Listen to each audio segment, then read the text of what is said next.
Sharon.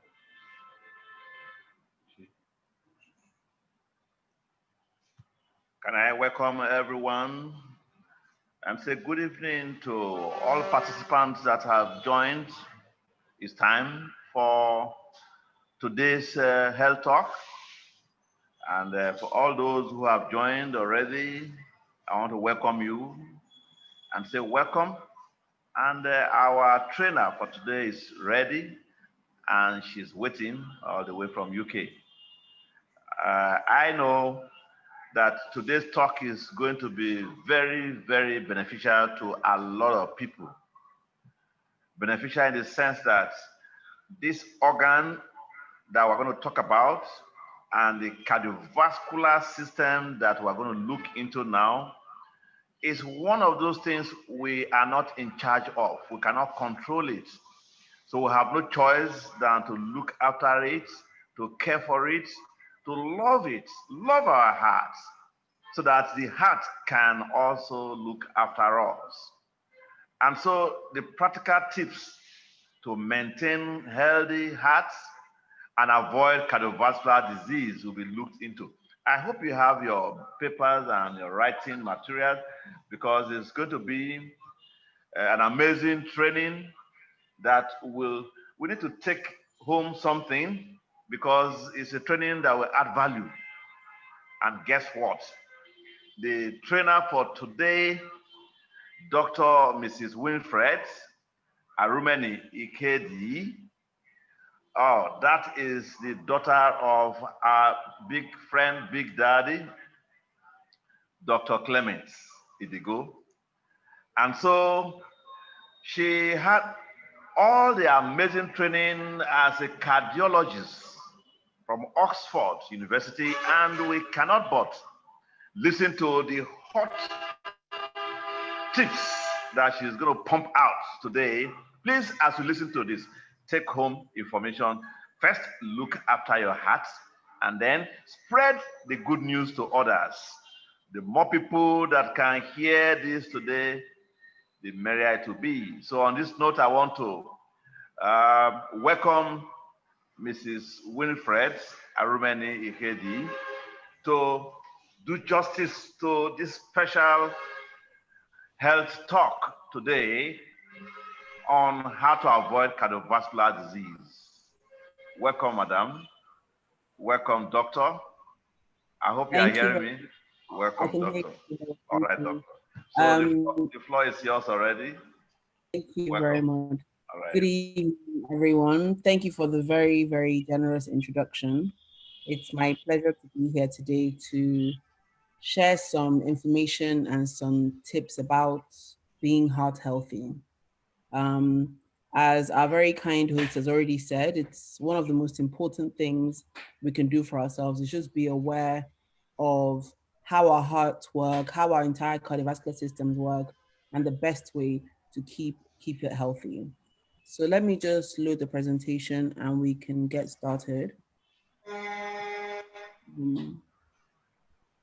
Okay, I hope everyone can see my screen now. Yes, yes. Okay, good. Okay, so let's just start by talking very briefly about, and the title of the presentation is, tips for being heart healthy, for having a healthy heart. But I think it's important, first of all, to just recognize that our hearts don't function in isolation. It's part of a whole body system, which we know as our cardiovascular system. And together that comprises of our heart and the blood vessels that all contribute to supply nutrients in blood to all the parts of our body. I'm sure you can appreciate how important that system is to our whole body and our entire function. Now, disease is defined as something not being quite right, when things go wrong. So I wanted us to just think a little bit about cardiovascular disease, first of all, why we're even talking about this today, why is it so important? So what is cardiovascular disease? It is actually the #1 cause of death in the whole world. It's easy for us to think about it as a disease of the affluent countries, the West, people that are overweight, overindulged, little exercise, but it's actually a very major cause of death globally throughout the world. in developed nations and in developing nations. If you look at this table here from the World Health Organization, this data is from last year, I think. It looks at the amount of deaths, thousands, millions of deaths effectively every year from different diseases. And I'm sure that you can all see that number one and number two are ischemic heart disease and stroke. Ischemic heart disease is what we know as heart attacks. Strokes, I'm sure we all know what strokes are. It's actually part of our cardiovascular system as well, because let me just go back here, because it happens when the blood supply to the brain is impaired. So together, ischemic heart disease, heart attacks, and strokes account for almost a third of deaths in the whole world. There are several other causes here. There are even more below that you can't see on this table that contribute to deaths worldwide. But the cardiovascular system is responsible for the most amount of deaths in the world. That's why we're talking about it today. That's why it's so important to be aware of it, to recognize it, and to see what we can all do about it. So throughout the world, almost 18 million people die every year from cardiovascular disease. Like I said, it's not a disease that chooses its victims. It's not just for the elderly. There are plenty of people that know of young men in their 40s or even 30s and 50s that have suffered from, unfortunately, from cardiovascular disease. In fact, a third of deaths due to cardiovascular disease and people under 70. It doesn't just affect the affluent, like I said, it's not a disease of the Western nations. It affects everyone in the whole world. In fact, the impact can be more in developing countries because we have less access to medical care.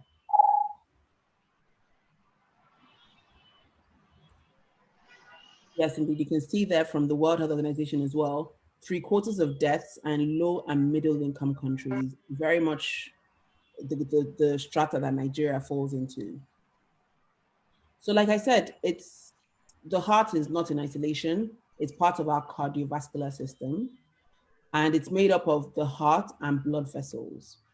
So if you think about the heart as a pump, like a pressure pump for your water system at home, it pumps blood throughout our whole bodies, especially pumping it first to the lungs to collect oxygen, back to the heart, and then pumping it around the rest of our body.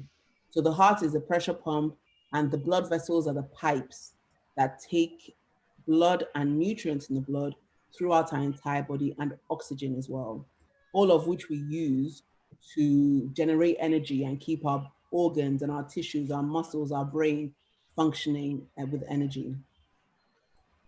So, like I said, they supply food, oxygen, and nutrients to all parts of our body. It is absolutely essential in keeping every part of our body happy and functioning fully. So, having talked about what the cardiovascular system does, I want to go into a little bit of detail about what can go wrong with the cardiovascular system. Now,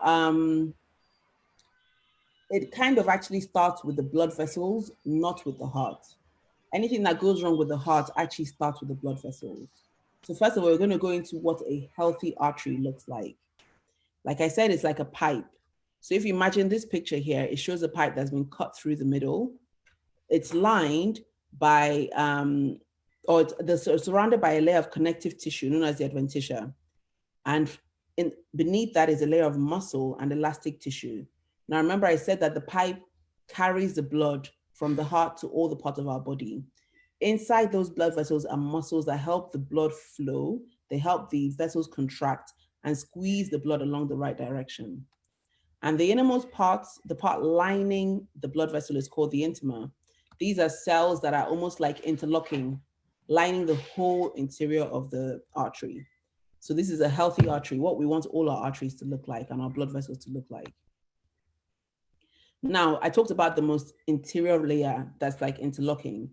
It's known as the endothelium, and it's a very important part of our arteries because it's a very intelligent organ. It serves as a barrier between the blood and our tissues. When the blood gets to its destination, it allows materials to pass through, allows nutrients and oxygen to pass through to the tissue where it's needed. But it also stops some things from going through when they're not supposed to. Sometimes it allows cells to go through to the tissues as well. When they need to fight infection, it allows white blood cells to go through. Now, this, like I said, is an intelligent organ, but sometimes it lets the wrong things through. Things can happen within our bodies and our blood vessels that allow the endothelium let almost everything through. It becomes more permeable, more than it should be. One of these things is a particle known as low density lipoprotein. That's a very scientific name for what we all recognize as cholesterol. Now, cholesterol is an essential part of our bodies, but when it becomes oxidized, it can change the characteristics of the lining of our blood vessels. That is the endothelium. So I won't go into too much detail about the different types of cholesterol. We can share the presentation later. But like I said, it's essential. But when it becomes oxidized, it changes the characteristics of our endothelium. Things that cause the cholesterol to get oxidized are things we see in the everyday world, things that cause stress to our body. So pollution, smoking, drinking, too much sugar being in our bloods, all these things can affect the cholesterol, the low density lipoprotein, and make it get oxidized. And once it gets oxidized, it now reacts with that endothelium, so much so that the endothelium thinks it's an injury and becomes more permeable, allowing more things that shouldn't be passing through to pass through the wall of the blood vessel.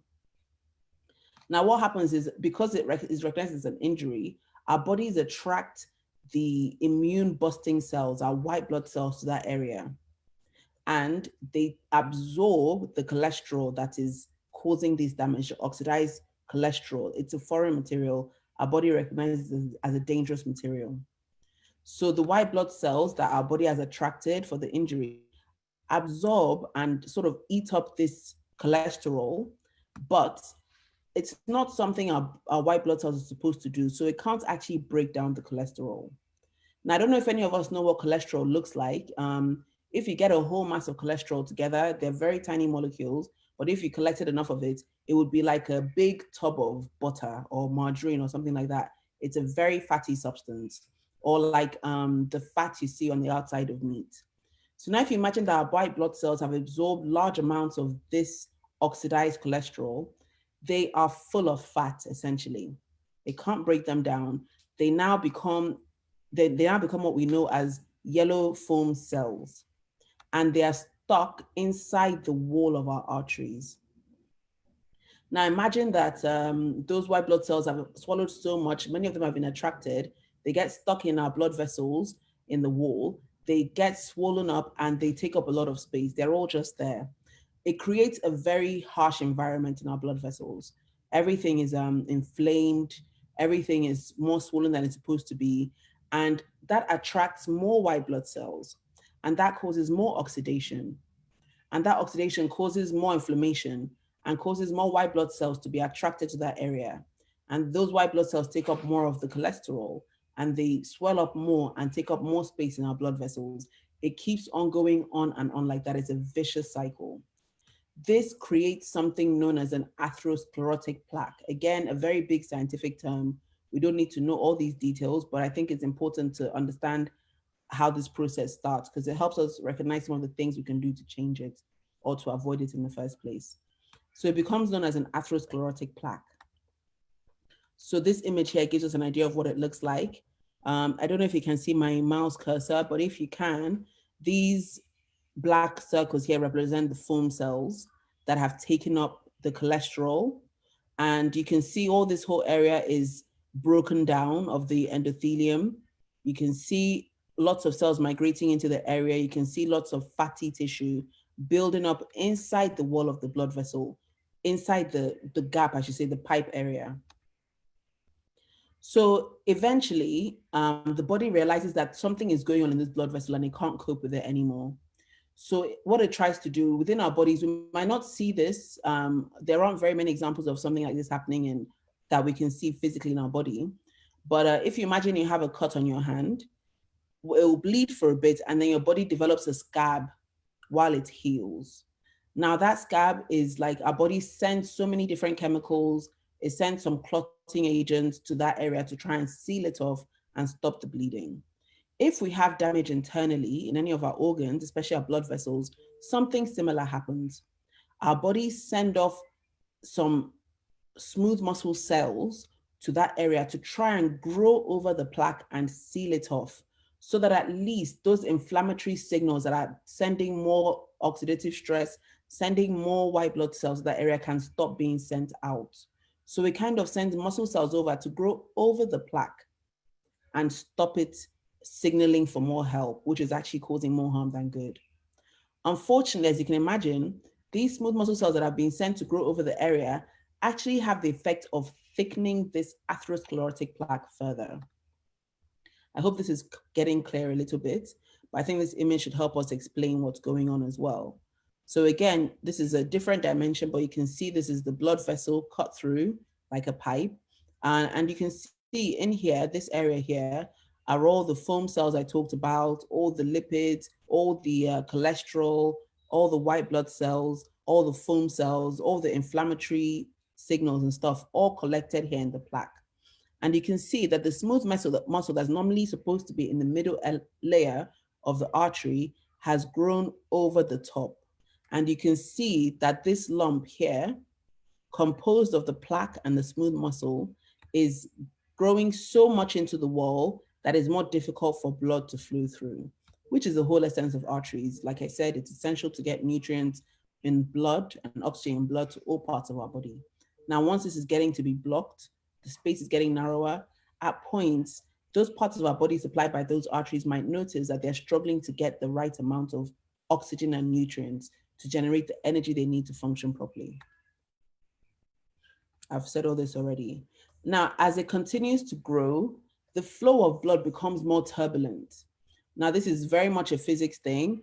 A smooth pipe will allow the liquid in it to flow smoothly. If there's an obstruction anywhere in the pipe or even a kink in the pipe, as the blood passes through that area, as the fluid passes through that area, it's almost like if you imagine a waves crashing on a beach. It causes a very violent, a very violent flow, which is, just like waves crashing. Now, the problem with this is that the whole plaque is so fragile that this turbulent flow can actually cause the plaque to get knocked off. That's a process known as plaque rupture. If the plaque does rupture, again, our bodies recognize an injury and it causes a blood clot, what we know as a scab on our skin, to form on top of what is left of the plaque. And again, our bodies are very intelligent. When things are functioning well, once there's an injury, it keeps on sending help.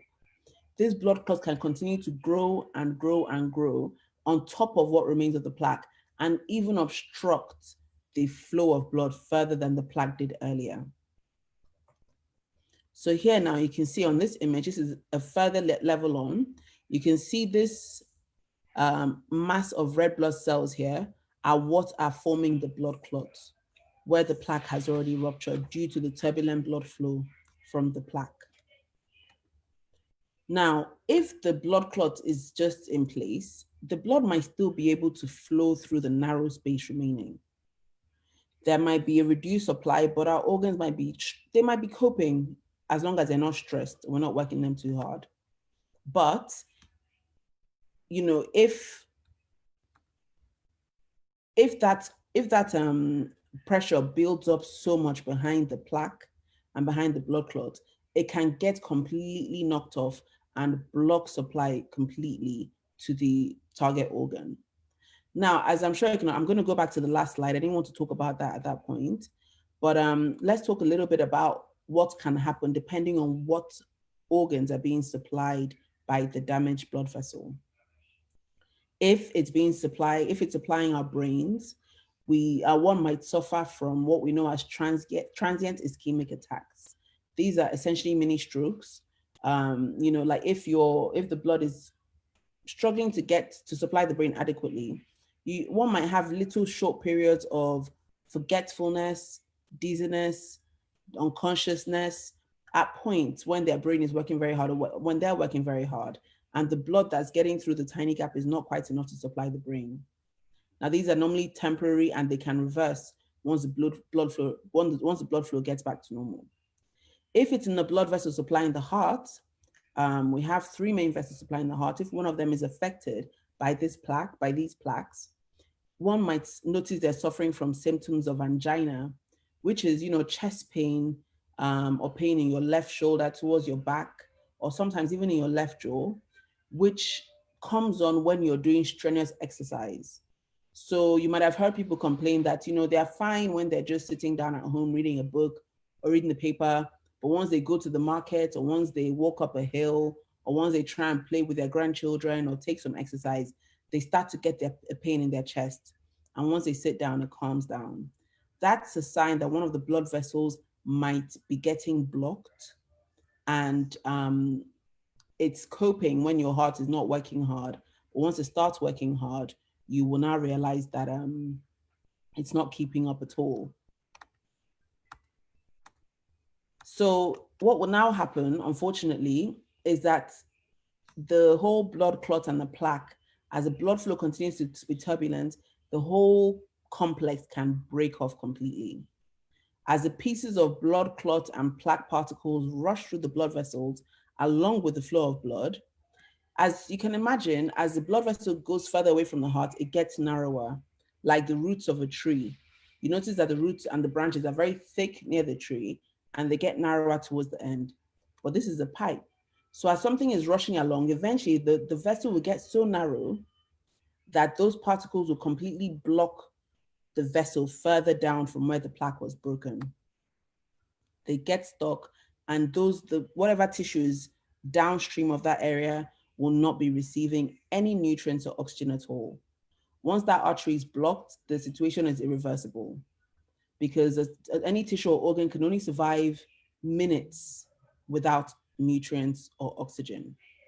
After some time, cells and tissue begin to die. Again, the damage that is manifested depends on the target organ of the damaged blood vessel. If it's in our hearts, it's what is known as a heart attack. If it's in our brains, one will suffer from what we know as strokes. And if it's in a peripheral blood vessel supplying our legs or our arms, one would suffer from, ulcers, damage to the nerves causing numbness, and just breakdown of the tissue, which is the ulcers. For those people, some people do survive after heart attacks, but if the amount of tissue that's damaged is very big, some people would actually die. Some people are raising their hands. I think we'll take questions at the end, but feel free to type them in the chat window for now, though, so that our host will be able to go through the questions at the end. But I was saying, for those that survive, the strain on the rest of the heart can be really very much indeed if the damage is in your heart, and it causes the rest of the heart to perform abnormally. It becomes weaker, and it can cause heart failure. That's why even if you survive the initial heart attack, if one survives it, further down the line, one might always have complications, and their quality of life will be impaired in the long term, especially if it's not treated very soon after the heart attack, which in countries like Nigeria can be quite a challenge. Like I talked about earlier, strokes happen when the organ being supplied is the brain. The lack of blood causes the brain to die very quickly. And depending on the exact part of the brain that's affected, it can result in a loss of ability to speak, loss of memory, loss of sensation, loss of mobility on one side of the body, and can even affect your personality as well in the long run. A stroke is very tough to recover from. A full recovery, it's almost non-existent, but your brain tissue can adapt over time so that people can function fairly well, new connections can be made. It's a very slow process, and it's certainly not perfect. Any of us that know members of our family that have suffered from a stroke will recognize that it's a very slow and tedious process recovering, and people will always need assistance with the activities of daily living going forward. So having gone through that whole background of how cardiovascular disease can start, we talked about cholesterol, we talked about oxidized cholesterol, we talked about damage to the blood vessel wall, we talked about the plaques, we talked about the blood vessel being blocked and tissues dying. I want us to now use all that information to then talk about what actually contributes to this condition. What are the things that increase our risk of getting these conditions? Okay. Now, I'd like to split these risk factors into two different components. One, those things that we can change, those things that are lifestyle traits, the things that we do on a daily basis that either increase or decrease our risks. And the second group, things that we cannot do anything about at all, things that we're born with, things that are genetic traits, okay? So things that cannot be changed, things that we're born with, include our gender. Men, for instance, have a higher risk of heart attacks, particularly when they're younger, than women do. So they tend to have them earlier in life. And we're starting to understand that this is because the female hormone estrogen is actually protective of the heart and blood vessels and reduces the impact of damage on the lining of our blood vessels. Something else we can't control is our age. No matter what happens, as time passes, we all get older. And the older we get, the more cumulative damage we have in our blood vessels, and the more likely we are to suffer from the effects of this. The next thing we can't control is our genetics. Sorry, I hope the noise of my children's TV is not distracting. Just a second. Ben, please can you turn that down? It's okay, doctor. Okay, thank you. Okay, so let me go back now. So genetics. People who have a strong family history of heart disease or cardiovascular disease, strokes, etc., are at much higher risk. Depending on exact condition, sometimes 3 times higher risk than a baseline population. We can't do anything about the family that we're born into and the conditions that our ancestors suffer from. So it's something that is out of our control. And the final thing is our race or ethnicity. This is particularly relevant to us in Nigeria. Africans and Caribbeans in general are very much more susceptible to cardiovascular disease. So now I'll go on to what the whole point of today's talk actually is, which are risk factors, things that contribute to heart disease that we can actually do something about, modifiable risk factors. These mainly consist of lifestyle traits that all of us are perfectly capable of managing ourselves and changing ourselves. The first of these is high blood cholesterol. Now you recognize from what we talked about earlier that low density lipoprotein is a kind of cholesterol and is a big contributor to damage to our blood vessels. So it kind of follows that people who have a higher level of cholesterol probably have a higher level of low density lipoprotein and probably have a high level of damaged or oxidized low density lipoprotein. So increased levels have shown a very strong risk to developing heart disease. And that kicks off the whole generation of atherosclerotic plaques in our blood vessels, as we've discussed. There's another type of lipoprotein known as high density lipoprotein that works in an opposite way to low density lipoprotein. It actually works by reducing the amount of cholesterol flowing freely in the blood. We don't quite understand the scientific mechanism for it, but because it's sort of protective, the higher levels of HDL1 has in their blood, the less likely they are to suffer from atherosclerotic plaques and cardiovascular disease. The next thing I want to talk about, which is very, very, very prevalent in Nigeria and Africa as a whole, is high blood pressure. Hypertension greatly increases the risk of cardiovascular disease. Now, again, we don't quite understand why, but what we do know is that hypertension happens because our blood vessels don't respond the way they should. They don't relax when they should. They are tenser than they should be. It causes our blood pressure to be higher. And that sort of has an impact on how the lining of the blood vessel gets damaged and how it responds to damage. It's a sign of the blood vessels being too stiff to allow the blood to flow freely. And it means the heart has to work harder to get blood around the body. And the increased workload on the heart means that it needs more oxygen and more nutrients at all times, which means that if anything should happen to any of the blood vessels, the threshold for the heart to get damaged is already much lower, i.e. the heart is more likely to get damaged and suffer from a deficiency in nutrients and oxygen because it needs more anyway due to the high blood pressure. And again, like I said, we don't quite understand why scientifically, but the increased pressure of blood can contribute to more damage in the arterial wall, which kicks off the whole inflammatory process that causes the endothelium to start taking up more of the cholesterol and starts the whole atherosclerotic plaque process. The next thing I want to talk about is diabetes mellitus. Again, this is very, very prevalent among Africans and Asians, and it severely increases the risk of developing heart disease.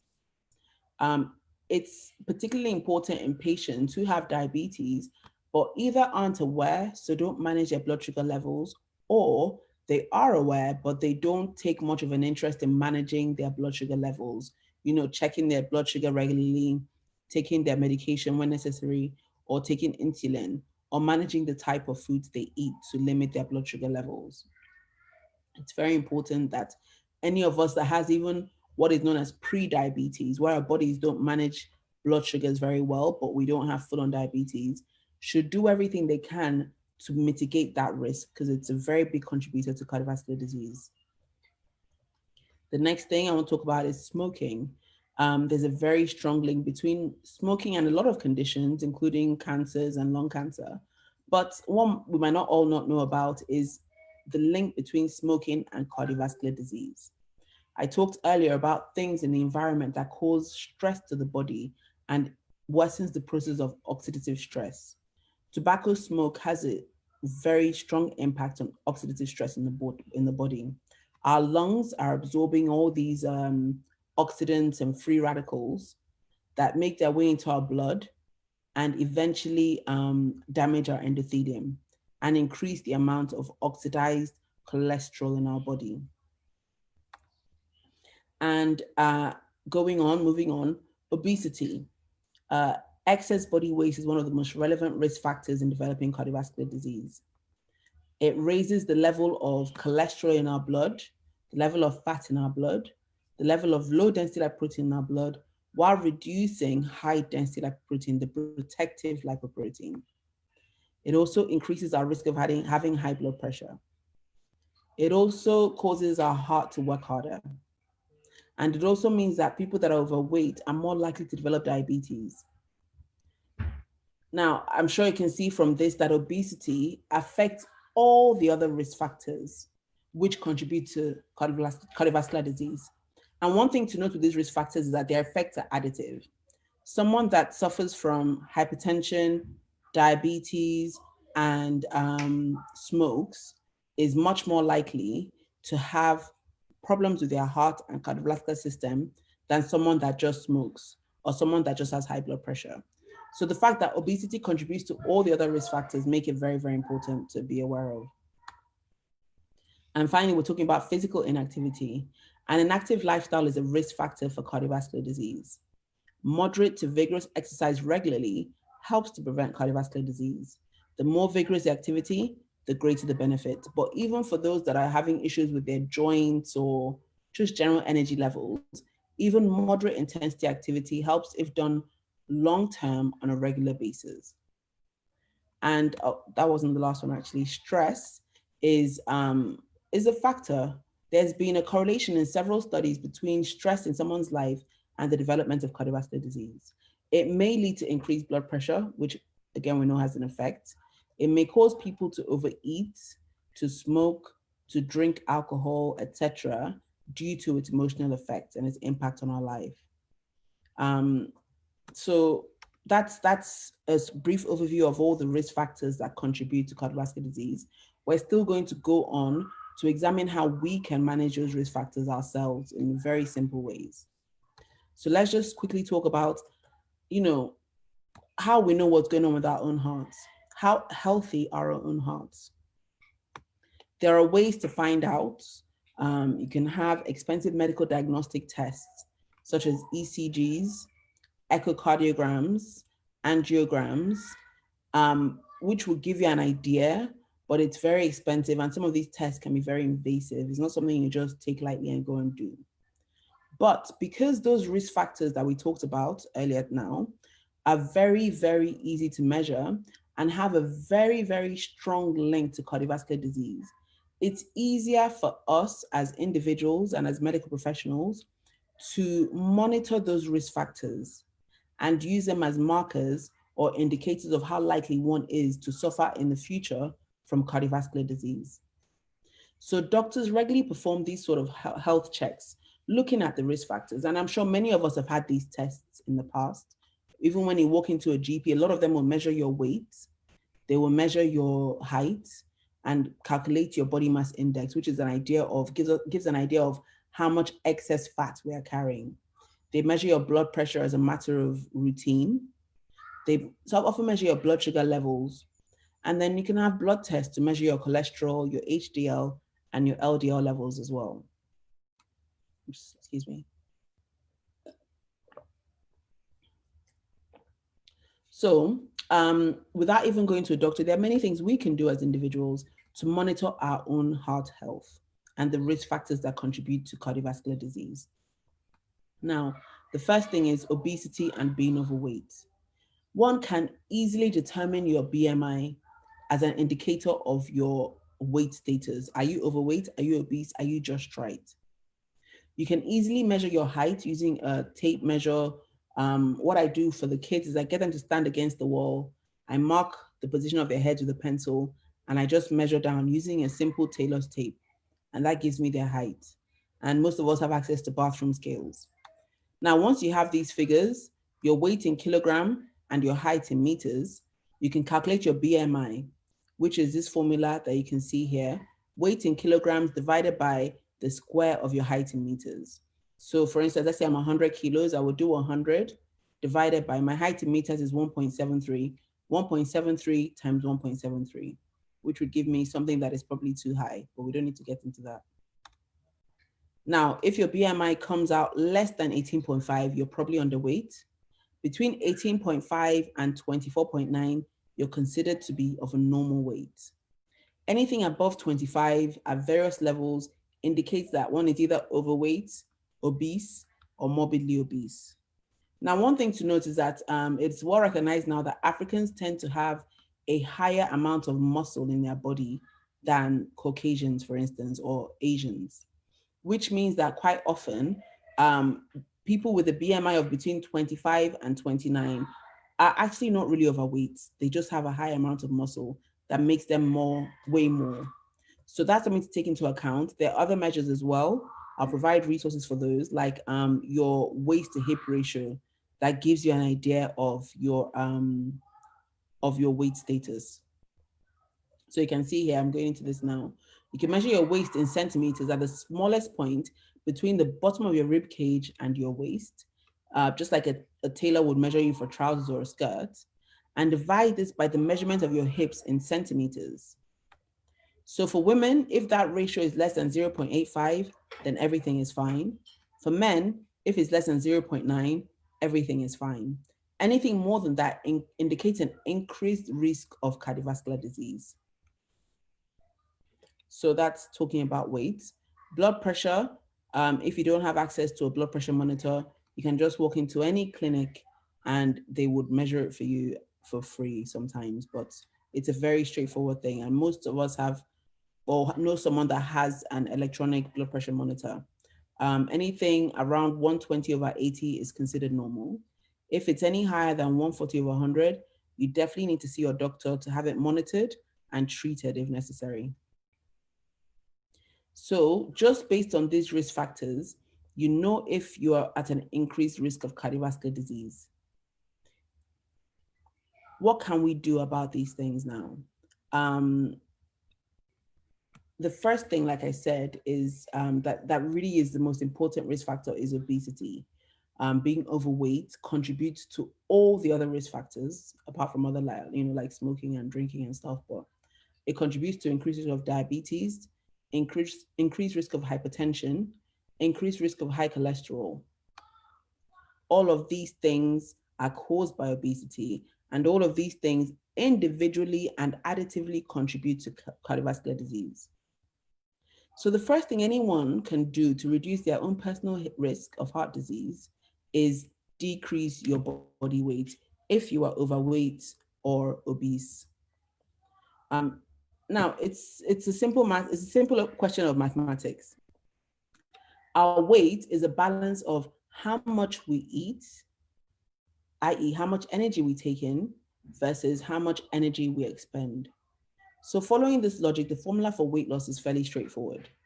If we expend more energy than we consume, our bodies start to break down excess fat in our bodies to generate additional needed energy, and you end up losing weight. So you can either reduce the amount of food you're eating on a daily basis, or you can try and burn more energy by exercising more. So eating for weight loss. The most important thing to remember, like I said, is that if we want to keep our weight constant, what we take in must equal to what we use in terms of energy.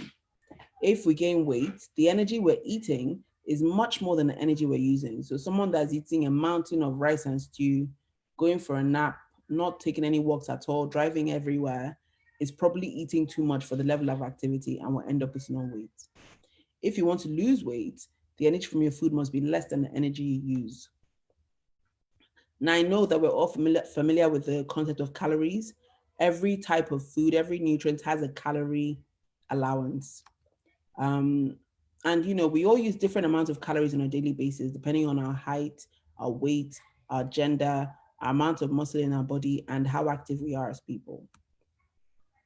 Now, someone that just sits down from morning to night will actually still be using some energy, because your body needs energy for basic functions such as breathing, thinking, digesting food, for our hearts to work, things that our bodies are doing on a daily basis without knowing. We still use that energy. So you still have to eat to survive, even if you don't go walking, running, or whatever. And about 60 to 80% of our total energy expenditure is used for these type of functions, and is what is known as our basal metabolic rate, or our BMR. It's the total amount of energy you need just to stay alive each day. Now, you can actually calculate this using this formula. Again, the only things you need to measure here are what we talked about earlier. So your weight in kilograms and your height in centimeters. So for women, this is the formula you use with your age as well. And for men, this is the formula you use. If you measure your weight and your height, put in your age into this formula, it will give you a number somewhere between 1,200 and 1,800 calories a day is what your body needs just to survive. Now, we do move around, we even those of us that don't go jogging every day, or go cycling, or go swimming, or do boxing, or whatever. Just, walking around, doing some housework, cooking, going to market is part of a regular, basically active lifestyle. So that contributes to an additional amount of energy being expended by our bodies, which is known as our active metabolic rate. To calculate your active metabolic rate, you multiply your BMR according to your activity level. Very light activity, so those that just do daily activities, cooking, ironing, driving, you multiply your BMR by 1.3. Those that are a bit more active, taking gentle strolls, looking after children, which can be very taxing, hoovering, sweeping, that kind of thing, it's by 1.6. Moderate exercise, people that actually take part in formal exercise such as cycling, tennis, dancing, those are the numbers you multiply it by. And there are those that are very extremely heavily active. So people that work out for over an hour every single day of the week would almost double their BMR on a daily basis. So I would like everyone to take, first of all, measure their BMI, please. And secondly, I would like everyone to have a go with these formulas. Like I said, we will share the presentation so you can have access to the formulas, but there are websites with them as well. I would like everyone to calculate how much energy they're burning on a daily basis by working out their BMR and multiplying it by the activity level. So that if you need to lose weight, all you have to do is try to eat less calories every day than whatever number comes out on your AMR. Because if you eat too many, the extra calories get converted to fat stores in our body. Now, a good guide, one might ask, how many less calories should I eat? Anything, even 50 less than your active metabolic rate will help you lose weight, but it will be fairly slow. 200 or 300 is perfect. 500 or 600 is still fine and manageable, but some people might struggle with, feeling hungry and being motivated if they really cut their calories very much, very quickly. So a good guide to lose weight safely and gradually, one should attempt to eat roughly the same amount as their BMR daily. That way, all your extra activity that contributes to your active metabolic rate is being taken care of by the energy within your fat stores in your body, which will gradually begin to go down. Now, consistency in eating this way will ensure you lose somewhere between 0.5 kilo and 1 kilo a week. You can safely continue this till you have reached your target weight, which you can also calculate by the perfect BMI. Now, as you lose weight, one of the factors in the formula for calculating your BMR is actually weight. As you lose weight, every 2 or 3 or 4 kilos you lose, make sure you recalculate your BMR, because it will change. It will go down as you lose more weight. And if necessary, reduce the amount you're eating on a daily basis.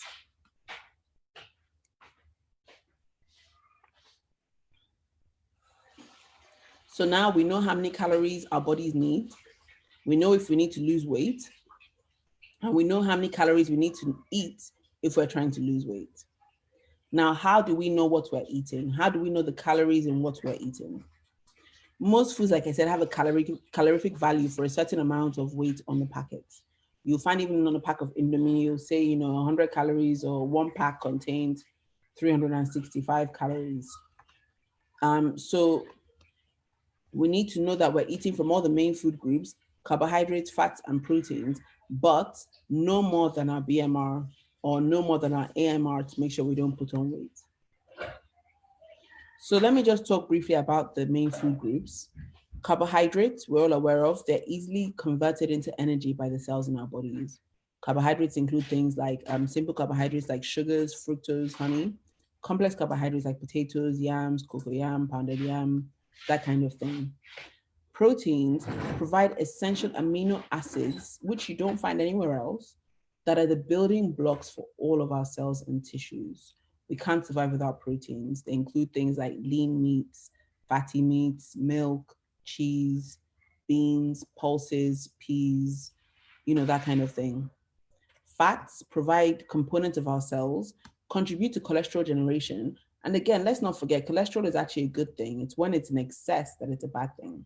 And it can also be used for energy when our bodies don't have a readily available source of carbohydrate. It can easily be broken down by our bodies into components that can generate energy for us as well. And finally, vitamins and minerals. They provide essential components for healthy functioning cells, particularly things to do with signaling between our cells, nerve function, and immune system function.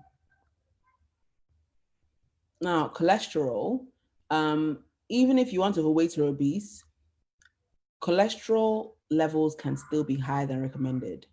This is in a way determined by our genetics. Some people just tend to have a high level, or their bodies just tend to hold on to more cholesterol or generate more cholesterol than needed. But there are things that you can do to help it. Eating the right food will ensure that your cholesterol goes to or remains at a healthy level. The only way to know if your cholesterol is high or low is to have a blood test, which can get done at any family doctor. Now, in terms of the food you're eating, foods that are high in saturated fats, i.e. animal proteins, increase the amount of LDL cholesterol in your body and decrease HDL in your body. So the first thing we can do is to reduce the amount of meats, especially fatty meats that you are eating, and meat products. So butter, cream, cheese, beef, that kind of thing. You can actually just cut down on it. Even if you don't stop eating it completely, a little decrease will likely see some effect on your blood cholesterol. And again, foods that are highly processed, including bread, cakes, desserts, ice cream, tend to have a lot of saturated fat and cholesterol. In countries like Japan, where less saturated fat foods are eaten, you find that very few people have high cholesterol levels at all. Their blood lipid profile is impeccable. And again, like I said, in countries like Japan, the risk of cardiovascular disease is probably one of the lowest in the world. Now, we do need fats and cholesterol to maintain our bodies, like I said, but they shouldn't account for more than 1/3 of our daily calorie intake. And mostly should be unsaturated. So things like olive oil, olives, avocado, nuts, naturally occurring nuts, cashew nuts, granules, walnuts, all that kind of thing. Those are the best kind of fats to eat. Things like meat, we can still eat, but consider reducing the amount of fat on them. So cut the fat of the beef before you cook it. Remove the skin of the chicken before you cook and eat it. Instead of deep frying meats, plantain, yam, you can try grilling it instead for a few minutes. And again, when you're cooking with oil, Use more unsaturated fats such as olive oil or peanut oil. Try and go for the pure oils. I know oil is a mixed bag in Nigeria. We don't always know what we are getting. But try and go for the higher quality brands that are more expensive and less processed, that have more unsaturated fats. Olive oil is a very good example. Avocado oil, coconut oil, the pure peanut oil, kuli kuli is actually not a bad option. And for cholesterol, for some people, eating a lot of high cholesterol food increases their blood cholesterol. But for most people, it doesn't seem to have much impact. But just take them in moderation. Take everything in moderation. And again, oil found in most fish is very healthy. So like things like salmon, naturally occurring oil in like Titus fish and stuff. Not the one that is surrounding sardine in the tin. That's probably not the best thing to eat, but you can take the oil out and then eat the sardine.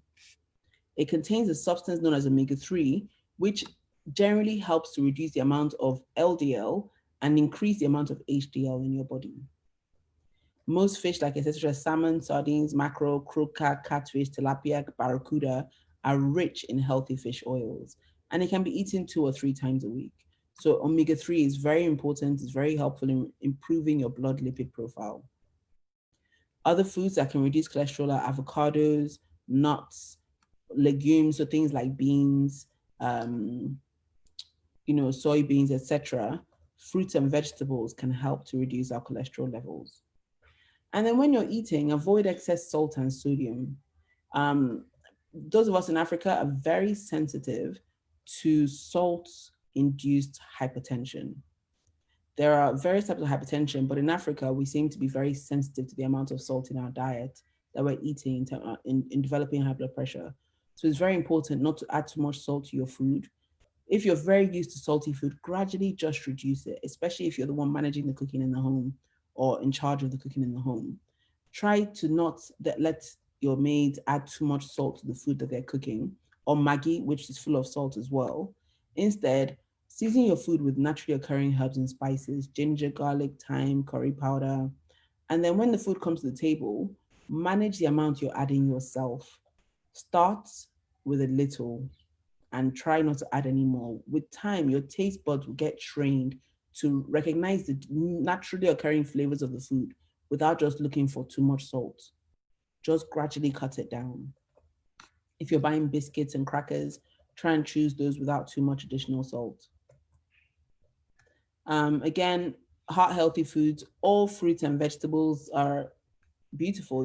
It says eat the rainbow. That's one of those sayings that we always hear in the healthy eating world.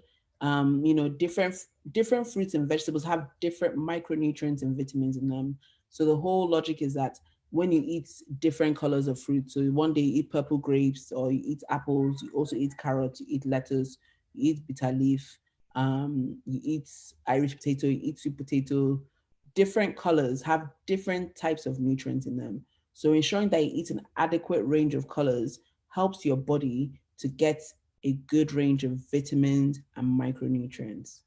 And again, fruits and vegetables have a lot of antioxidants in them, so they reduce the amount of oxidized low-density lipoprotein in our blood vessels. And again, they also have a lot of fiber, which is very healthy for our heart and other organs. Moving on now to our level of physical activity, keeping fit. Regular exercise has been shown to significantly decrease one's risk of developing cardiovascular disease. And the benefits are, they go down 2 lines. One is that those that exercise are more likely to be of a healthy weight, and they're more likely to maintain that healthy weight. And 2 is exercise increases your heart rate and trains your heart to perform more efficiently. It improves the blood flow to your heart. It improves the level of function of your heart vessels, the blood vessels supply your heart as well. It keeps your blood vessels wholly healthy.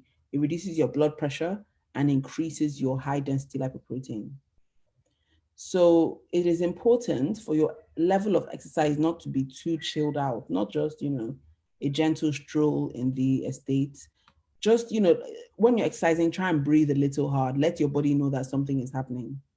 It means that your heart is working at a rate where it can actually become trained and you start to see the benefits to your cardiovascular system. And again, you must perform exercise regularly, not a case of, join a gym, get a trainer, exercise like mad for a week and then forget it for a year. Try and do something that you can sustain consistently for the rest of your life. Even if you walk for 30 minutes 3 times a week, or you go swimming for 30 minutes 3 times a week, or you go on a run with your kids, or you get a personal trainer, or you find it something you can sustain yourself. There's a lot of different exercises that you can do to maintain your interest. Like I talked about already, you can try walking instead of driving or taking a taxi. You can use a treadmill if you have one in your home. They're not too expensive nowadays. You can do aerobics classes in the gym, or get a group of friends together 2 or 3 times a week instead of going out for a meal or going for drinks. Can get together, put on an exercise DVD and do it together and make a salad or something afterwards. You can get a DVD again, like I said, and put it on for yourself. You can do resistance training using weights, free weights, barbells and dumbbells, or your own body weight if you don't have access to that equipment. But the key is to be consistent, to see the results in terms of your weight and also in terms of your heart health. You need to perform these exercises regularly and efficiently. Like I said, 3 to 4 times a week for 30 minutes, starting gently and increasing it as you get fitter. So that brings us to the end of the presentation. I've talked a lot about different ways we can manage our health, but what I really, really want everyone to take home today is that the most important thing that we can control about our heart health is managing our weight. And that comes from not just losing weight, but also increasing our activity level. We've gone into a lot of background on the science. We've gone into a lot of the factors that contribute to heart disease. But I hope you can remember or recognize that losing weight will help to tackle most of those risk factors that we can control right at the source. So if everyone would just, take responsibility, measure your BMI first of all, and know if you're in a healthy range or not. Measure your blood pressure. If you can get a cholesterol blood test done, that's a good thing. If you can get a blood test done for your blood sugar, that's also not a bad thing. And based on that, you can take certain actions. You will find, I'm sure you will hear stories among your friends and colleagues, people that have been diagnosed with diabetes or with pre-diabetes, who have managed to reverse the symptoms completely, simply by losing weight. There's nothing more important you can do for your heart. So I've just put here on the last slide a few resources that are freely available online to help you get to grips with some of these things we've talked about. The first one is the NHS Eat Well Guide, which is a really, really fantastic resource. I will share the presentation so you can just click on the link.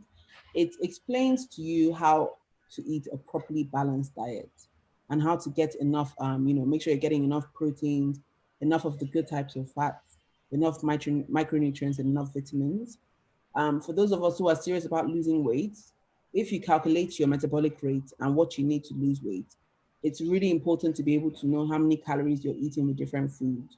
Live Strong My Plate has an app on Android and iOS called My Plate Calorie Tracker, where you will find almost every food under the sun. If you type in pounded yam, you can say you ate 200 grams and it'll tell you how many calories are there, how much carbohydrates is there, how much protein, how much fat.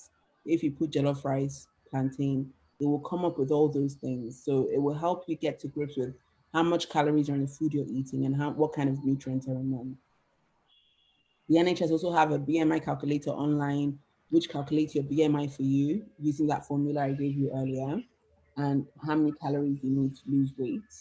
And from the exercise point of view, there are a lot of resources, but I really like this one called Fitness Blender because it has a whole host of free workout videos that you can easily perform in your own environment at home with minimal equipment. Probably all you need is just some comfortable clothes and a mat. So I really hope that you all will make use of these. Thank you very much for your attention. I will stop sharing my screen now. And I will hand over back to our kind host. Thank you. Yeah. Thank you very much, Doctor. Thank you. Can you hear me, Doctor? I can hear you, yeah. Oh, fine. I sincerely want to appreciate you because the information you have put in to this health talk is of immense value to a lot of people. And when we think back, the incidence of cardiovascular disease, and from what you have shared globally, it's worth looking at, so that people need to understand how better they can take care of their hearts.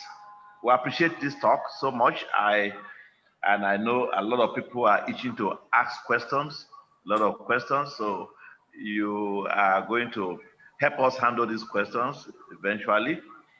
But before I go into the question and answer session, I just want to chip in some things to ask some questions, one or two things here.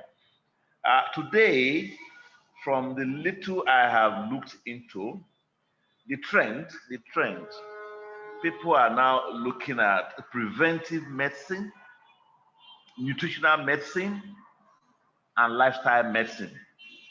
The key word here is preventive.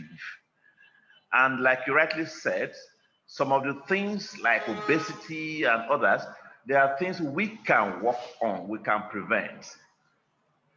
I'm going to share eventually some few information, but I want to find out from doctor, do you think it's better to look into this preventive nutritional medicine, also in terms of looking at our heart health? Let me unmute myself. Yes, that's essentially the whole basis of what we just talked about. You know, we're talking about ways of identifying things that are putting us at risk before they happen, before they cause the long-term effects of atherosclerotic plaques and cardiovascular disease, heart attacks, and strokes. We want to stop those things at the root and prevent them immediately. It's a perfect example of preventative medicine. And when you really think about what I said, you know, managing your weight, getting adequate nutrition, eating the right kinds of fats, making sure you're getting enough vitamins and minerals, it all boils down to what we are putting in our bodies, which counts as nutritional medicine. So you're absolutely right, sir. Okay, that's very good. Because our audience, they need to understand some things, that prevention is better than cure. I have this book I put on the screen, written by a doctor, Ray Strand, Dr. Ray Strand. If anyone have read it before, basically it's talking about what your doctor doesn't know about nutritional medicine may be killing you. And that is why I think many people today, even doctors, are looking at nutritional medicine, preventive medicine, and particularly supplementation, having to do with what the kind of food we eat. Because when people say eat rightly, I begin to wonder, in Nigeria, for example, what kind of food do we eat today that contains all that the body needs? That is my own view. But again, I have found out from some journals that today, most food we eat, the vitamins, the minerals, the trace elements, and the antioxidants that the body really needs, they are lacking in most of the food we eat today. And that is why some doctors like Restrand recommend outrightly that high quality nutritional supplements, we need to adhere to it today. In fact, everything you have looked at today touched me so well, because obesity, you know, those days people who are big, they say it was evidence of good living. But from what you have said now, there's a need to lose weight. Losing weight, but how do we lose weight? That is another way many people are confused about, because some people spend hours and hours in the gym, an attempt to lose weight, and they come out of the gym, and the next thing is they take Maltina, they take Bonvita, they take all kinds of things. Scientifically, to lose weight, one need to look at the best principles on how to lose weight. And we have looked at a pack of products that people can embrace now. I read across, and I came across what they call this C9, a pack of C9 that contains One, the Garcinia from the Garcinia Cambodia plant that help you to burn the fat. 10 from thermogenesis. Even if you have exercised medically for about 30, 35 minutes or whatever, and you take your time, you see, it keeps burning the fat without further exercises. And then the pack also helps to detoxify. It's not just losing the weight. You have to detoxify, get rid of the toxins as you lose the fat. But you need to also enhance. You need to now replace what you have lost with what the body needs. And that is where the supplementation comes in. So I am thinking that I want to share some few things while the doctor is resting, just some few slides before people are writing their questions. Please, we are not going to take hands up. Just try and put down your questions. We are going to take as much as about 10 to 15 questions before we shut down today. So we are looking at some of those quality nutritional packs that people can use today to help and save their hearts. The first thing I'm looking at here is our diets. That what we eat today has changed from what people of those days ate. Maybe that will account for why people lived even above 100 years those days. Whereas today in Nigeria, they say average life expectancy has dropped as far as to 45 years because our diet has changed. For example, during your presentation, doctor mentioned Maggi and some of those things, excess salt and all that we should avoid. In addition to just avoiding excess salt, the Maggi itself contains monosodium glutamate. And if you check my screen, you see the adverse reaction caused by MSG. As many as 21 adverse reactions. This is from Don Corbett. Eat this and live. So if we must avoid these things, we avoid them because eventually it will tell on our heart health. This is from a newspaper in Nigeria. It says many more Nigerians may die suddenly. Sudden death, of course, arises from issue that borders on our hearts. Because the heart lacks a lot of energy, the energy needed by the heart, the contractility and regular contraction of the heart is impaired, protection against deterioration of cells, protection against bad fats, protection against inflammation. In fact, specifically, Dr. Restran talks about inflammation and the responses to inflammation. How does the body respond to inflammation? And then, of course, protection against homocysteine. All these are issues that can also border on our heart health. And like the doctor also mentioned during presentation, of course, all that happens in our arteries also will affect our heart. The plaques and all the things that happens there will affect the heart. And so, very shortly, what this book is also recommending in addition, number one, the energy that the heart needs, we need to give the heart the assurance that, look, there's enough energy for you. And the book mentioned here, CoQ10, coenzyme Q10 is important for quality energy for the heart. And Peter Mitchell got a Nobel Prize in chemistry for discovering the CoQ10 in terms of energy production. Now, where I'm going to quickly is, in terms of regular contraction and contractility, the book also mentioned that magnesium is very important. But again, researchers found out that what we eat today, how much magnesium can we find in our food of today? So magnesium is a must for a good heart contractility. It plays a role in regularity of contractions. Magnesium deficiency will lead to, of course, we can expect all this. These are all issues that one need to look at in terms of preventive medicine, deterioration of the cells, and a lot of damages going on because of free radicals. And invariably, where can we settle down? If I must prevent some of these issues and then go towards high quality supplements, what I'm showing here comes to mind. A pack of products called Cardio Health that contains adequate amount of CoQ10. Remember what I mentioned about adequate energy for the heart, the CoQ10. Adequate amount of magnesium that will encourage regular contraction of the heart because the heart needs it. And of course, the antioxidants that the heart muscle need to prevent free radical damage.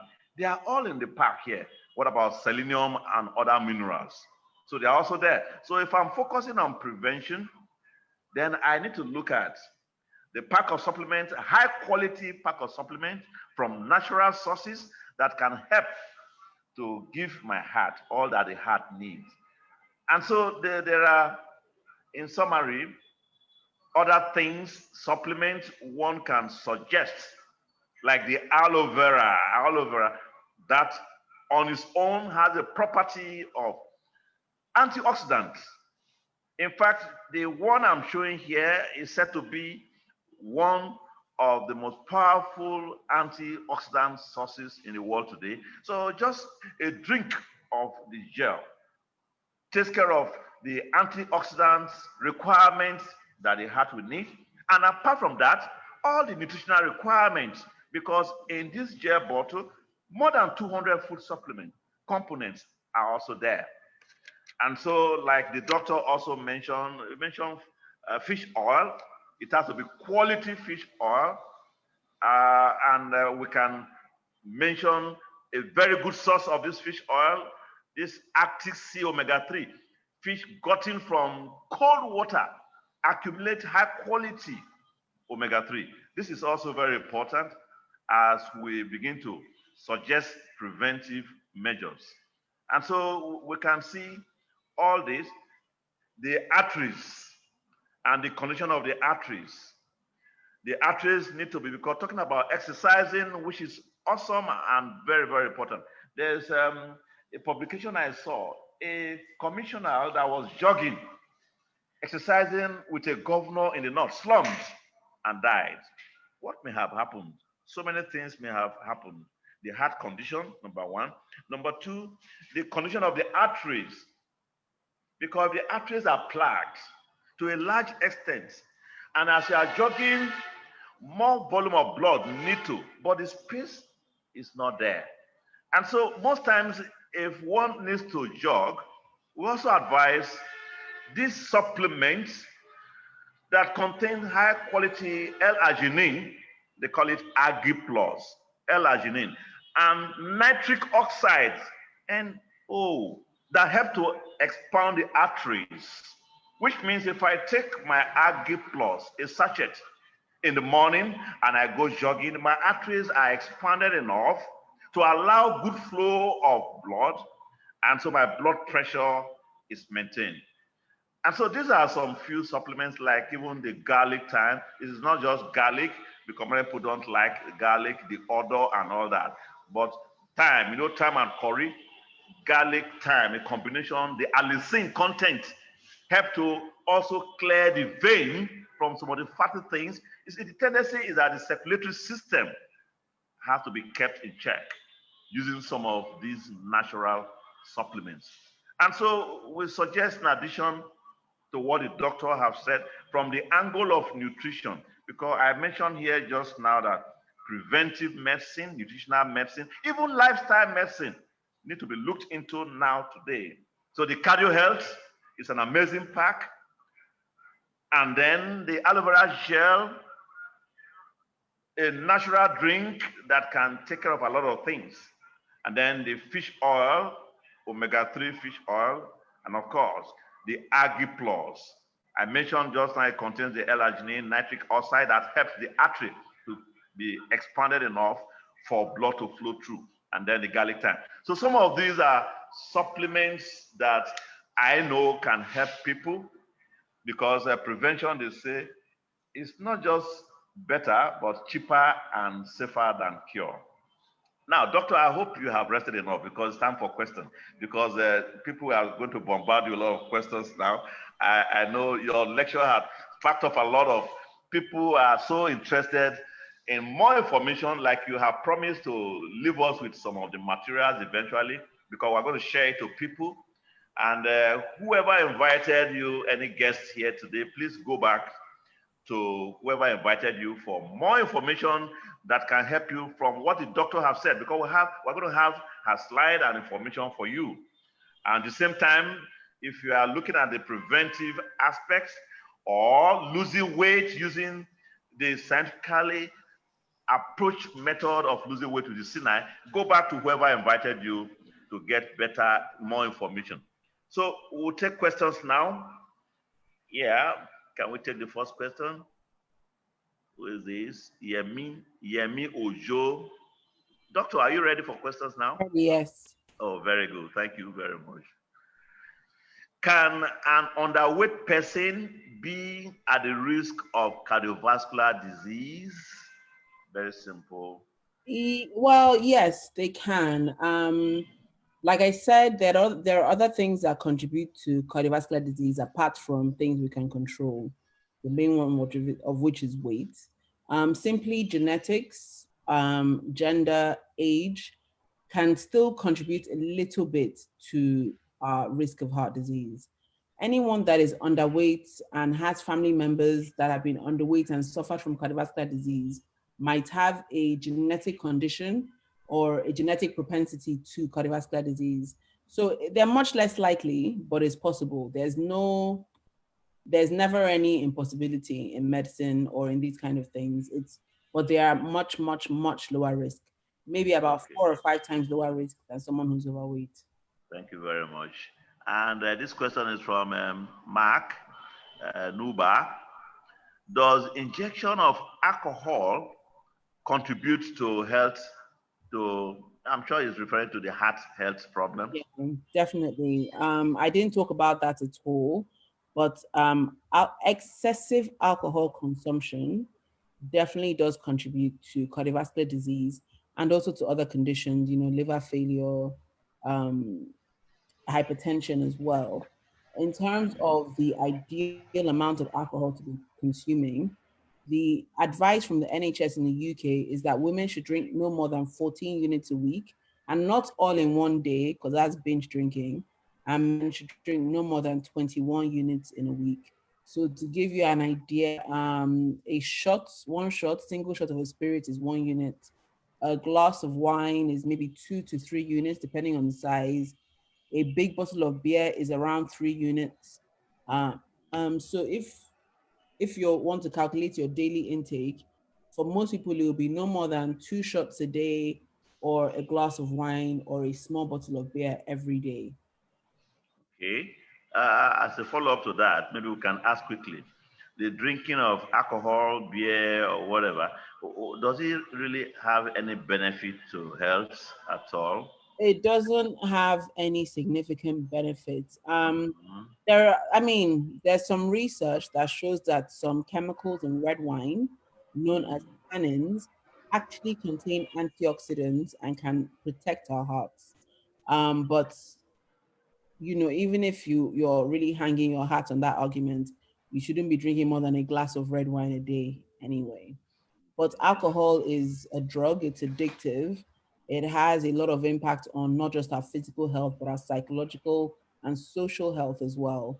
People that are excessive drinkers, I'm sure, would have said things they regret in the past, taken actions they regret, put lives in danger. There's really no compelling benefit to drinking excessively. But, a glass of wine every now and then will not hurt anyone.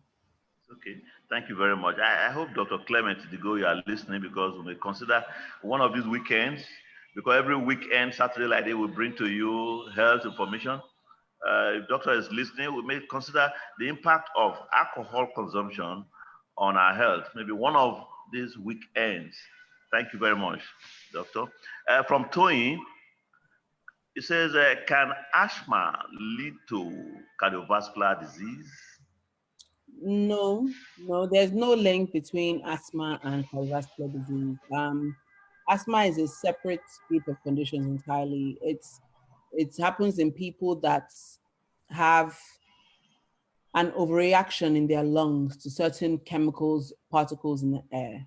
So pollen from plants and trees, or dust, or mites, or anything really, animal fur. It causes their lungs to react and tighten up. It doesn't have any bearing on our hearts or on heart disease. And the medication to treat asthma as well doesn't really affect our hearts either adversely. All right, that's fine.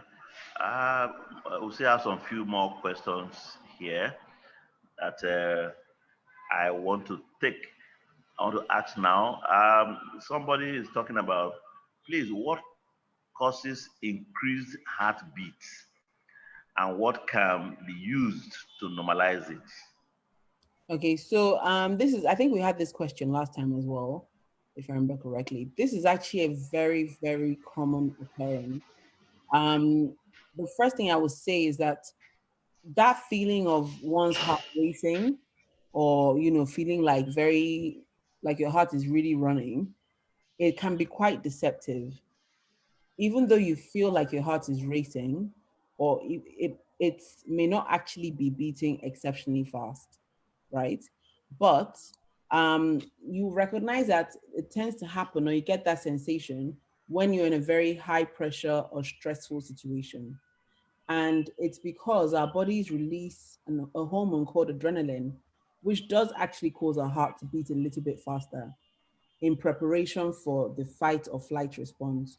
So, back in the olden days when we were cavemen, if you see a lion, your body produces adrenaline, your heart beats faster, your muscle tense up, you're ready to run or fight and kill the lion. Nowadays, the bodies respond the same way. When you go up in front of a big hallway trying to do a presentation, or your boss calls you in for a meeting. Now, if you're randomly just sitting down and you suddenly feel your heart starting to race, that might be something else. Or if you're not exercising and your heart starts beating faster, that might be something else. Or if you feel like your heart is not beating regularly, that might be something else as well.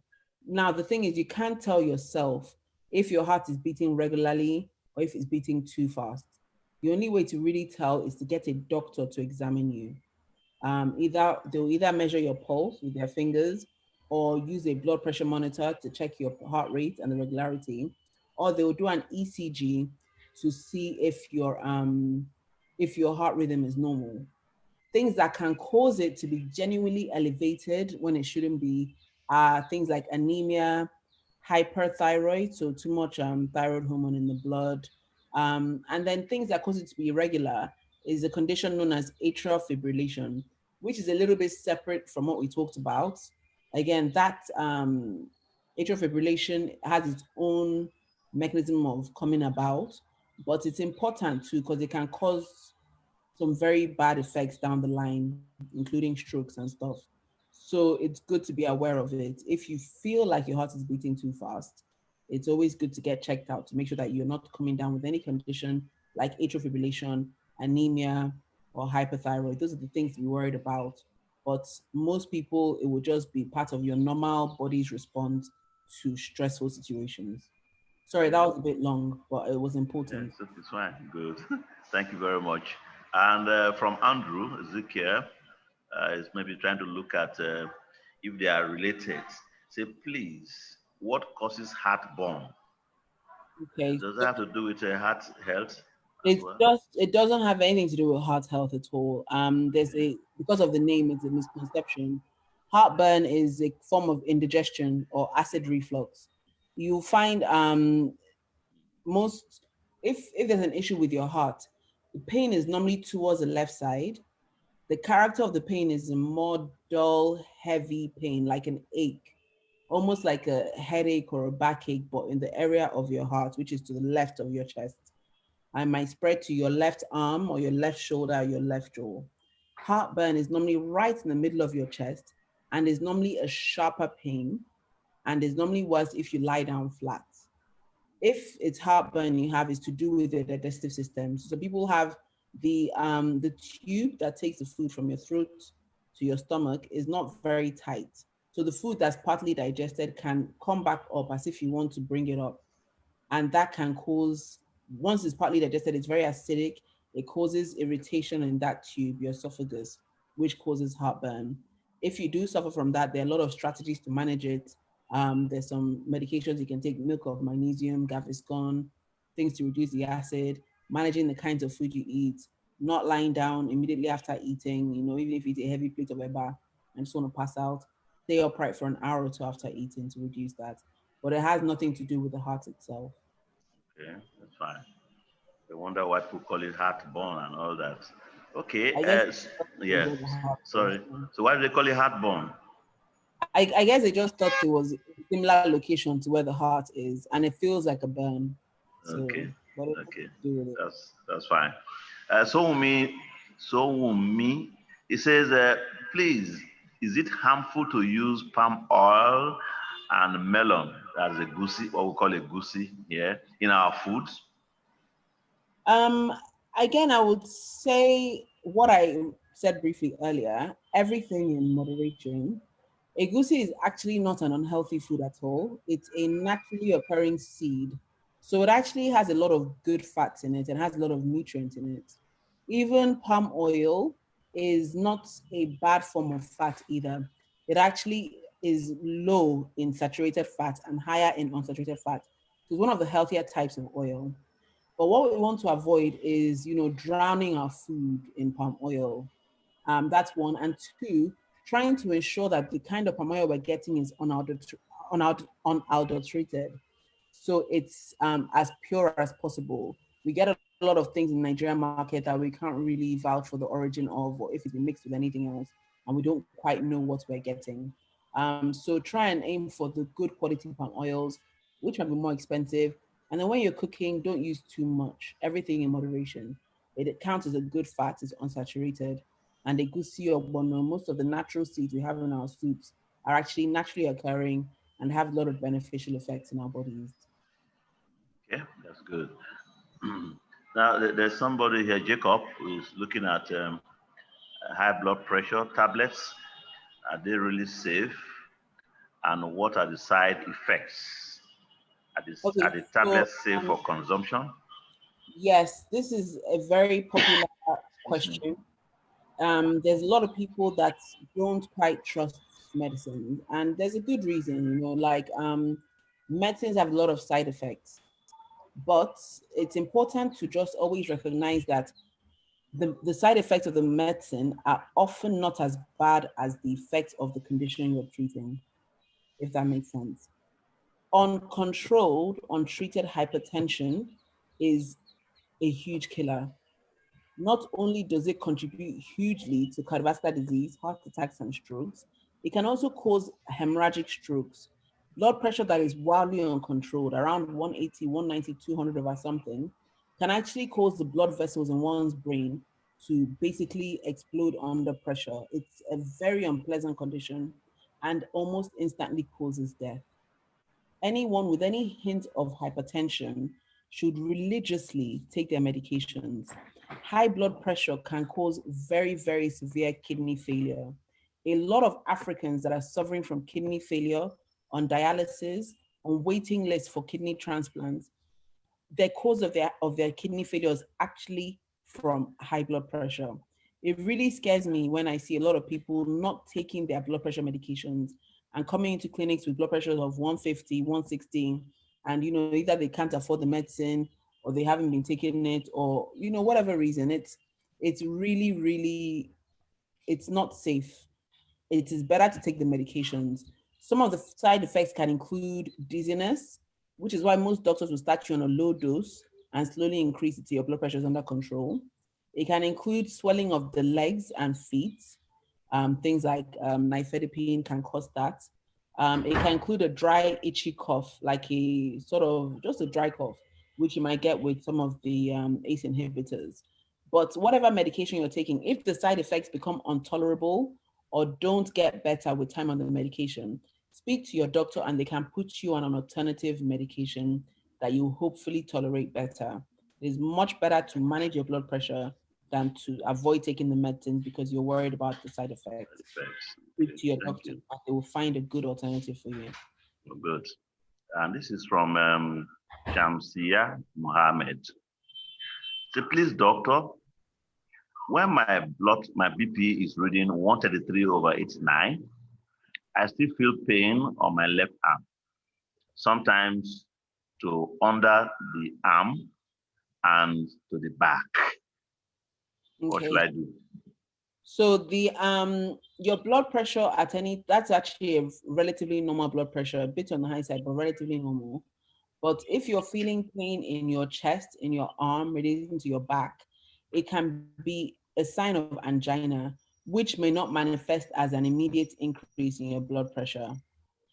If you do have that, you will need to have some investigations with your doctor to look at the function of your heart. So they will do something known as they'll probably do an ECG, and they probably do something known as an exercise stress test. So they will get you doing some exercise while monitoring the function of your heart to make sure that all parts of your heart are being adequately supplied with oxygen.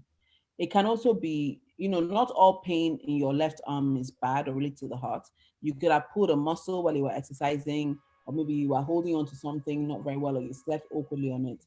But if it's something that consistently happens when you stress your heart, so, you're walking up a hill, or you're running, or you're doing something physically strenuous, you suddenly find you get a pain, the left side of your chest, in your arm, in your shoulder, in your left jaw, then it's definitely important to go to your doctor, have some investigations done, an ECG in particular, and an exercise stress test. Okay, thank you very much. And this is from Esther Borono. You say, how often should we check our cholesterol level? Once a year is more than enough. I wouldn't check it any more often than that, unless your cholesterol levels are high and you are trying to get them under control. If, for instance, your cholesterol level comes back a bit high after a test, your doctor might say it's a bit high, but no need for medication. Try and manage these things in your diet, and we'll test you again in 2 or 3 months. Or if he starts your medication, he might test you again in 2 or 3 months to make sure the medication is working effectively. But if you test it and it's normal and everything is fine, once a year is fine. Okay, that's fine. Very good. I hope she's listening. This is from Chris. He said, please, is it safe to continue using the BP drugs, amlodipine, Yes, indefinitely? very Indefinitely. safe. Yes, for And a lot of can I people, stop? Can I stop it if my blood pressure returns to normal? this is another common misconception. Blood pressure is one of those things that is, like I said, Africans get it a lot. So there are parts of it we can control. If we lose weight, our blood pressure will come down. If we eat not too much salt, your blood pressure will probably come down as well. But there's a huge genetic contribution and an ethnic contribution. Some Africans, or many Africans, are just prone to having high blood pressure. If you're identified as having high blood pressure, you start on the medication immediately because the long-term effects can be very damaging, like I said. Okay, Now, that's you fine. can at the same time manage some lifestyle factors. So, manage what you're eating, your nutritional intake, less salt, proper supplementation, like our kind host just has talked about. If you can manage all those things, you keep monitoring your blood pressure. With your doctor's approval, you can gradually reduce the amount of medication you're taking and make sure that your blood pressure still stays down. It's not a thing of just stopping your medication by yourself and hoping for the best. Unfortunately, some people with the best diet, who have lost all the weight that they want to lose, and who exercise properly, who are not eating any salt, may still have high blood pressure simply because it runs in their family and there's something in the genetic makeup that means their blood pressure is high. Such people may need to be on medication for the rest of their lives. And there is no harm in that. It is very safe, especially when compared to the effects of having uncontrolled high blood pressure. Thank you. I'm sure this question from Une now must have been explained before because it's a please, when the BP is under control, can the medication be stopped or must it be taken for life? I'm sure doctor has That's handled this. exactly, yeah. That's so. Like I said, even if it's under control in the medication, don't just stop it. Speak to your doctor if you're worried about taking for a long time, and he will help you tailor it down and see what happens to your blood pressure. Now, if, for instance, you start on a blood pressure medication and you don't change anything else, you don't lose weight, you don't start exercising, you still eat a lot of salt, the minute you stop taking that medication, your blood pressure will come back up because nothing else has changed. I don't know if that makes sense. Yeah. So the best way to manage it is to take the medication, try and manage other lifestyle factors within your control, and then see if you need the same amount of medication as you did before. This is from David Maman Ambi. He said, good evening. My wife has been having challenge with her blood pressure. She's been on a drug for some time, and for almost a month has been coughing, which I suspect the drugs. What drugs do you think is the best for managing BP, please? Okay, so it's very likely that if she has recently started this drug and she's coughing, it's very likely that it's due to that drug. There's a particular class of blood pressure medication that actually causes a dry cough, something like lisinopril. Some of you may recognize, often causes a dry cough, not in everyone. There are a lot of alternative drugs. Your doctor will look at you as an individual with your own particular set of risk factors and background and determine the right drug for you. But very, very typically within Afro-Caribbeans, Black people, Africans, the most popular drug to start with to manage blood pressure is something like amlodipine. Now, if amlodipine is not bringing your blood pressure down enough at a good dose, they will probably add something like a calcium channel blocker or ACE inhibitor, something like lisinopril or something like losartan. So you will see those drugs used very frequently: amlodipine, lisinopril, nifedipine, losartan. They're all very good drugs, but your doctor will be able to adjust the doses. It's important when you first start a drug, any good doctor will tell you, if you have any problems, let me know immediately. Because if they are very uncomfortable, they will find you an alternative. And they will also monitor your blood pressure very closely in those first 2 to 3 weeks of taking the medication to make sure that the drugs are doing what they're supposed to do. If they are, fine. And if no side effects, fine. But if they're causing you problems, they will change it. And if it's not controlling your blood pressure, they will add something else to it. So it's something that you work on in conjunction with your doctor. If you find a good doctor that is experienced in managing blood pressure. But something like amlodipine is a very good starting point for most people in Africa. That's fine. There are still more questions, but I think we are going to call it a day here because we've gotten as much information that we needed for now. The rest we can go back to whoever invited us, and this information, the presentations, we always send them out immediately, particularly the recorded version. So if you are invited guests and you want the recorded version of our Zoom presentation, always go back to whoever invites you and request for it, because the doctor may not be able to attend to all the emails we send here to send to people all over. So information, we have it, and request for the information through whoever has invited you here. Doctor, I want to thank you. Thank you very much. Yes, this is the second time of coming to give us this amazing information. I hope when next we call you, you will still come, because I tell you, people need this information. Because people say, my people are perishing for lack of knowledge. Many people today, they are going home now with information, and they can now think of what to do. And when such cases arise, I want to thank you so much for the time you have spent with us today. And God bless you with your family, and improve your knowledge more and more so that we can benefit more from you as well. Thank you so much. Dr. Clement Idigo, God bless you for having a daughter that is so knowledgeable, and we are all blessed today.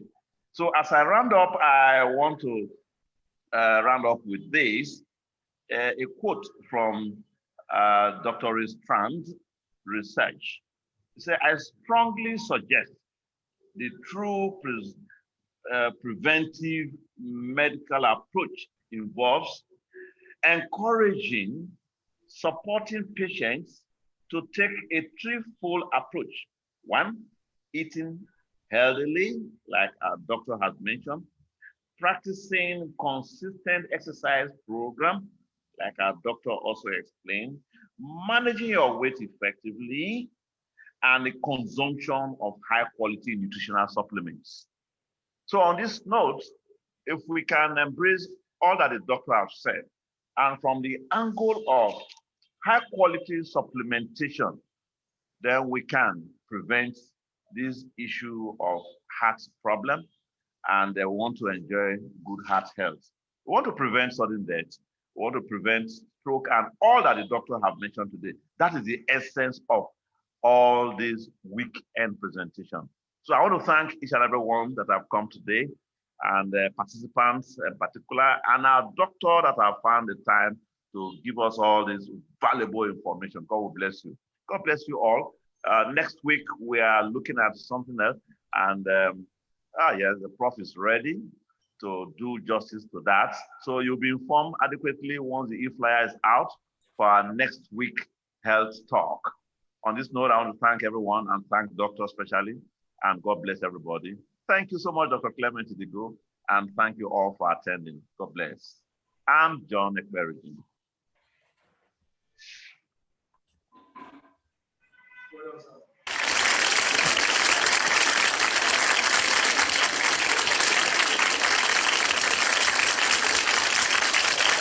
Thank you. Thank you. Thank you. Good night.